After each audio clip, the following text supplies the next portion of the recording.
different categories such as public schools and private schools, urban schools and religious schools, and community schools, etc.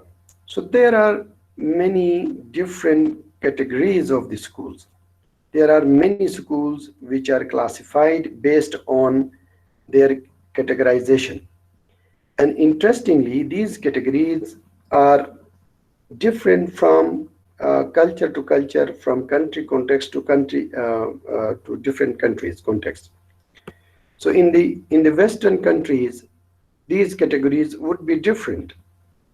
Uh, but in Eastern countries, particularly in Pakistan, in UC, there are few categories which we can see generally in public schools and private schools. And within public schools, again, there are few categories. One of the public schools are model schools, like you can see in Islamabad, in some of the cities, you can see model schools, but those schools having different sorts of resources. The standards of those schools are higher than the ordinary public schools, general public schools. Similarly, when you look at the private school sector, in the private school, you will come up with a number of, schools having different classifications, different categories. So some schools are very poor schools in terms of their resources, in terms of their physical infrastructure. Some schools are operating even within the rented buildings. Uh, they have no playground, they have no library, labs, and other sort of facilities, which are fundamental facilities, which are basic requirements for a school. But some of the private schools are very, resourceful schools. Like when you look at the Beacon House school systems, when you see city school system, when you look at the grammar school, Falcon schools, etc. So there are many rich schools in private sector, as well as there are many poor schools. So when we understand the types of schools, we look at all those kind of the indicators which show the standard of the schools. Similarly, when you look at within even these public and private sector, when you look at the urban schools, the status of urban schools and the status of the rural schools, there is a lot of difference. So you can understand types of schools in these categories as well. Similarly, there are some religious schools which operate within their religious philosophy, and at the same time they also provide some of the secular touch of the schools. So they introduce their students with the language like Urdu, English, and mathematics, in sciences, etc. So these religious schools, the focus remains on the religious philosophy to teach, and in addition to that, they also offer some secular basics of the schooling. Similarly, when you look at in your own rural or urban settings, you see some of the community schools. Community schools like private schools, community in a particular area, like in Danur, like in Jalalabad, etc. When you look at your own particular area, the community members come up with an idea of opening a school to fulfill the needs of the region, to needs of the area, particular area. So they jointly come up with the idea of opening a school for a particular community. So those are the community schools. So there are many classifications, many categories of the schools. When we see types of schools, we can look at the schools with specific reference to their categorization.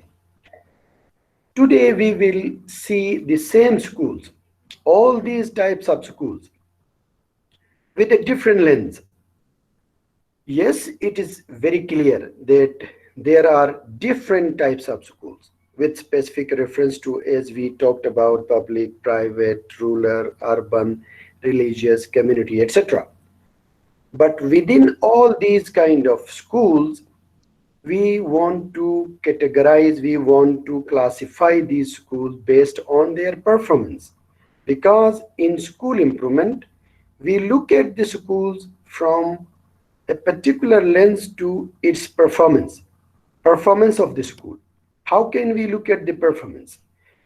So there are different sorts of indicators, but we will look at basic two indicators.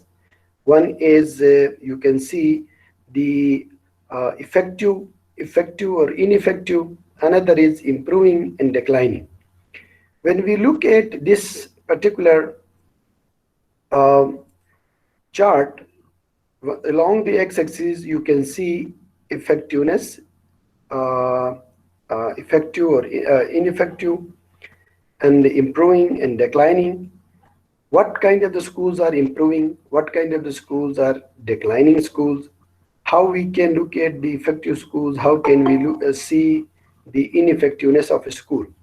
So in this way, when you see this chart, this shows clearly there are five types of schools.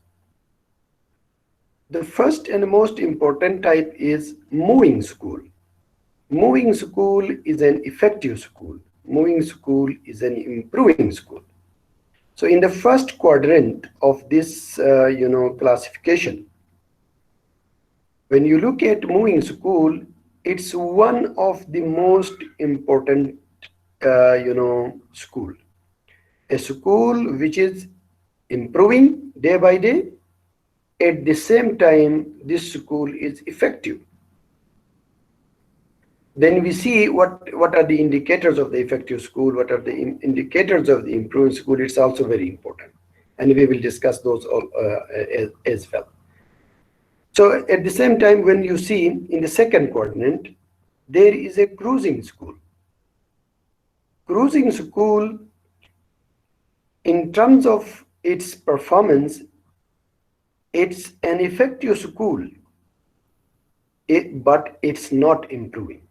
It's declining. Once it was a moving school, once it was effective as well as it was improving.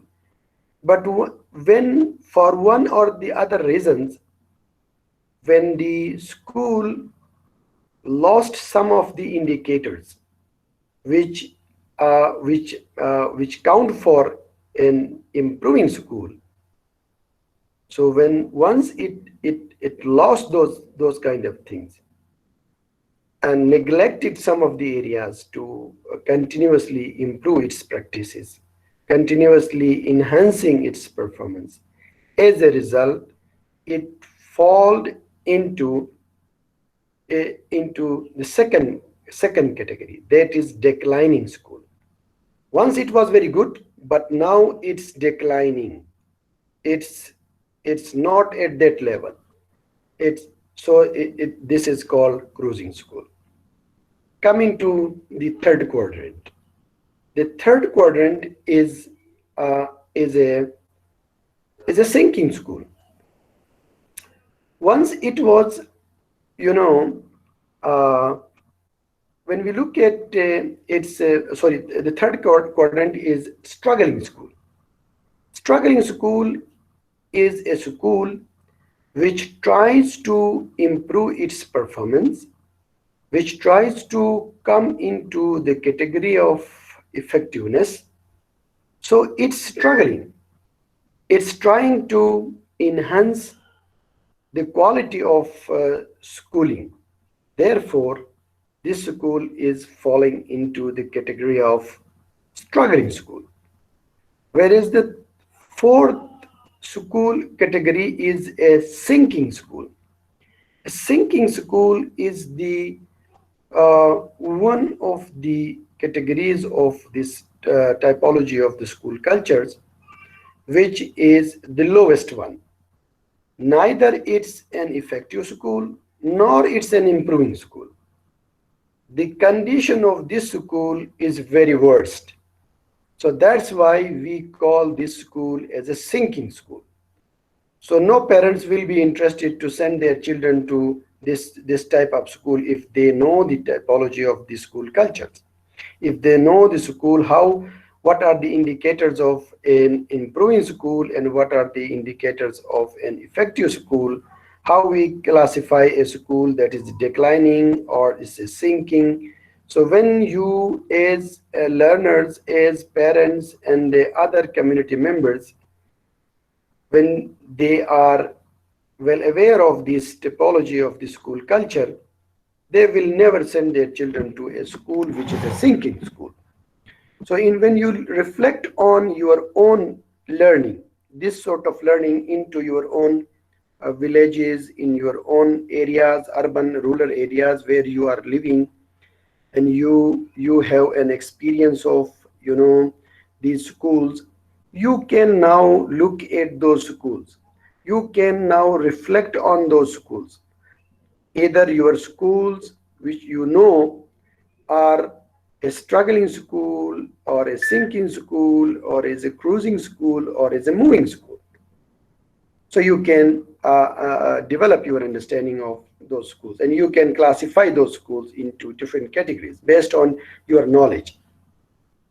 Now coming to the last and fifth category of these schools, and those schools are called strolling schools.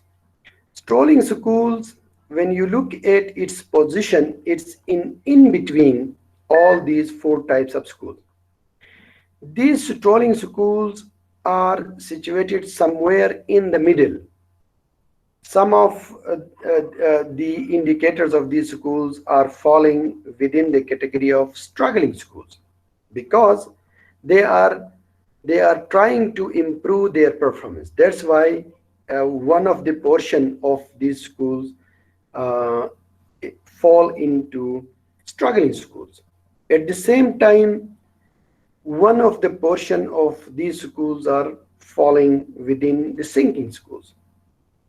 And similarly, one of the portion of this school is in moving school. This means that these schools are strolling schools. They can they try their level best to struggle, improve their performance, and based on that they become successful in some of the areas which count it as a moving school. Some of the indicators of these schools are similar to the indicators of a moving school, an effective school, and an improving school. But some of the indicators, it's because it's continuously focusing to improve its performance, but somehow its effectiveness is there, but somehow in some of the areas it's declining. And there could be many reasons for declining. There could be many uh, factors or the variables which show its performance is declining. So this strolling school is somewhere in between all these four types of the schools. So we need to understand why this is happening. What are the circumstances we can make sense of these schools? So when you look at these two important concepts, moving and struck institutions, looking at these two concepts, moving and struck educational institutions, there are some of the indicators which can explain why these are moving and why these are struck. For example, learning enriched in moving schools. Learning enriched means your focus of learning is very high. This means that the concept of school improvement in these institutions is at the top level. All stakeholders, particularly teachers and principal, are focusing on students' powerful learning. So that's why this moving school, because of this particular focus, it's an effective school, it's an improving school, because the learning is highly enriched in these institutions. On the other hand, when you look at the struck institutions, learning impoverished, because they do not uh, you know uh, focus on the learning concept, and because of that situation, that is impoverished, they lose they lost the concept of focusing on powerful students learning. So that's why these struck schools, that those schools might be stalling schools, which are in between somewhere, that those could be falling in the struggling or sinking schools. So you can make sense of how this is there. Second point is collaborative goals and shared approaches. You have learned about shared vision, how to develop a shared vision, how to develop, come up with approaches which are very important for school improvement. So when you look at these sort of things, you can understand how this collaborative goal setting, collaborative approaches to school improvement is important. If your schools are focusing on particularly collaborative efforts to school improvement, those schools are moving schools, because they know why this is important for school improvement. Why collaboration between teachers, principal, students, and other stakeholders, parents and community and policymakers, etc., and is important. So they know the notion of collaboration. They know the notion of focusing on uh, all stakeholders for achieving a shared vision is important. So that's why in moving schools, this is another indicator that if you come across this particular focus in schools, call parents, they engage community members, they interact with teachers and their needs, and their focusing their professional development. They share things with each other for the sake of students' powerful learning. So if these sort of practices are there in a particular school, you can call that school as a moving school. If these practices are not there, if there is no clear goals set, if there is no shared vision, shared values in an institution, those schools are struck schools. Those schools are not improving schools. Those schools are not effective schools. Now come to another important indicator: acceptance of uncertainty, accepting acceptance of risk taking, and creativity. When in a school, the stakeholders, particularly principal, teachers, accept the uncertainty level of uh, um, this improvement and effectiveness. So they accept if there is something lacking. They accept that, yes, we are we are focusing on improving our performance, but there is an uncertainty. It could happen anything at any time. So their intention is very clear, but uncertainty element can disturb that sort of their efforts. So they accept that. Whereas on the other hand, emphasis on maximizing certainty, because they focus on certainty. They do not believe in uncertainty. They focus on enhancing the certainty. Teachers emphasis on school routine. They have no creativity. In struck schools, they do things in a routine matter. They do not accept taking risk.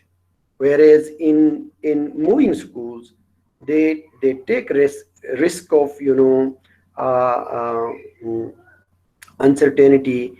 They come up with creativity, their creative ideas. They take initiatives, and based on taking initiatives, there could be something of risk, because initiatives sometimes give good results and sometimes they may not give you good results. Because of that, that is the risk taking. So these are another indicators. So in this way, you can see a positive teacher attitude, interactivity in moving schools. If teachers have a positive attitude, so you can categorize those schools are a moving school. That school is a moving school where the teachers have positive, attitudes. Whereas in struck schools, teachers rarely talk to each other.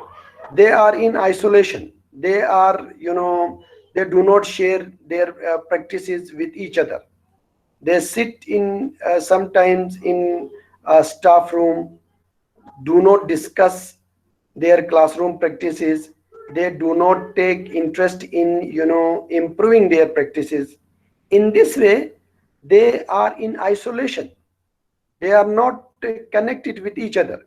These are another indicators of struck schools.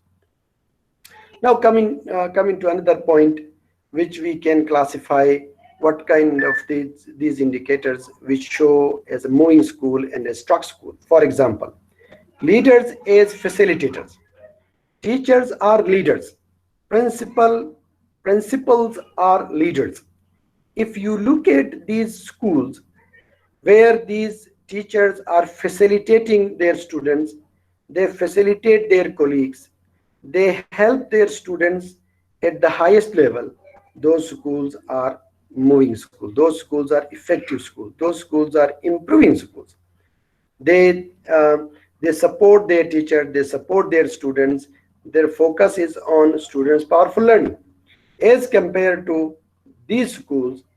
In struck schools, leaders as gatekeepers with focus on detachment and self-reliance. So they want to control things. They become as a gatekeeper. Leaders as gatekeepers. They do not believe in facilitation and students' powerful learning. So they try to manage things in a controlled manner. So that's the problem.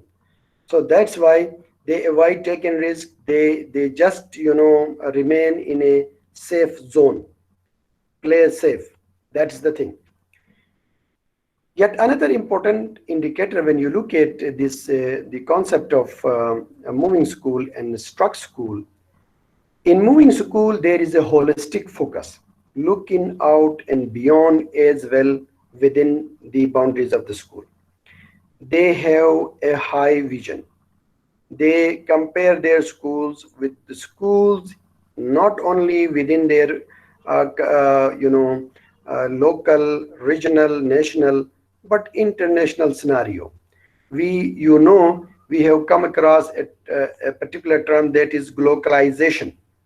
They focus on looking at the global, playing at the local, making sense of what the things in the school improvement is going on at the international level, how you can make sense of that, and contextualize at your own local level by realizing the context in which you are living, in which you are operating your school.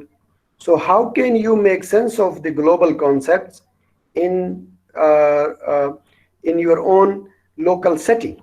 So that have a holistic approach to looking at your school, comparing your school at the global level, and try to enhance your practices living within the local context.